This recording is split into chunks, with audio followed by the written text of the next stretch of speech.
ಚಿಂತಾಮಣಿ ತಾಲೂಕು ಮುರುಗಮಲ್ಲ ಹೋಬಳಿ ಪೆದ್ದೂರು ಸರ್ಕಲ್ನ ಗ್ರಾಮ ಆಡಳಿತ ಅಧಿಕಾರಿ ಹಾಗೂ ಮುರುಗಮಲ್ಲ ಹೋಬಳಿಯ ಕಂದಾಯ ಇಲಾಖೆ ಆರ್ಐ ಆಗಿ ಕೆಲಸ ನಿರ್ವಹಿಸುತ್ತಿದ್ದ 28 ವರ್ಷದ ರಮೇಶ್ ಅವರು ಮಂಗಳವಾರ ರಾತ್ರಿ ಶಿಡ್ಲಘಟ್ಟ ತಾಲೂಕು ಮಳ್ಳೂರು ಬಳಿ ನಡೆದ ಅಪಘಾತದಲ್ಲಿ ಮೃತಪಟ್ಟಿದ್ದಾರೆ.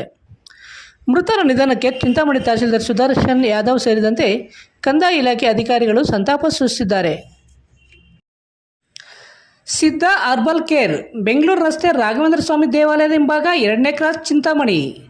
ಇಲ್ಲಿ ಜೂನ್ 4ರ ಬುಧವಾರದಿಂದ ಆರಂಭವಾಗುತ್ತಿರುವ ಸಿದ್ಧ ಹರ್ಬಲ್ ಕೇರ್ನಲ್ಲಿ ಸಕ್ಕರೆ ಕಾಯಿಲೆ, ಬಿಪಿ, ಥೈರಾಯ್ಡ್, ಮಲಬದ್ಧತೆ, ಕೂದಲು ಸಮಸ್ಯೆ, ಚರ್ಮ ಸಂಬಂಧಿತ ಸಮಸ್ಯೆಗಳು, ಕಿಡ್ನಿ ಸಮಸ್ಯೆ, ಲೈಂಗಿಕ ಸಮಸ್ಯೆ, ಎಲ್ಲ ಸ್ತ್ರೀರೋಗ ಸಮಸ್ಯೆಗಳು, PCOD, ಲಕ್ವಾ, ಒಂಟಿ ತಲೆನೋವು, ಪ್ರಸವ ನಂತರ ಬರುವ ರೋಗ ಸಮಸ್ಯೆಗಳು, ಅನ್ವಾಂಟೆಡ್ ಏರ್ಸ್, ಕ್ಯಾನ್ಸರ್, ಕೀಮೋಥೆರಪಿ ನಂತರ ಬರುವ ಸಮಸ್ಯೆಗಳು, ದೀರ್ಘಕಾಲಿಕ ಮೂಳೆ ನೋವುಗಳಿಗೆ, ಕರುಳು ಸಮಸ್ಯೆ ಸೇರಿದಂತೆ ಎಲ್ಲ ರೀತಿಯ ಆರೋಗ್ಯ ಸಮಸ್ಯೆಗಳಿಗೆ ನಮ್ಮಲ್ಲಿ ಶಾಶ್ವತ ಪರಿಹಾರ ನೀಡಲಾಗುವುದು. ವಿವರಗಳಿಗೆ ಸಂಪರ್ಕಿಸಿ 7349399362 9363203259ಕ್ಕೆ ಸಂಪರ್ಕಿಸಬಹುದು.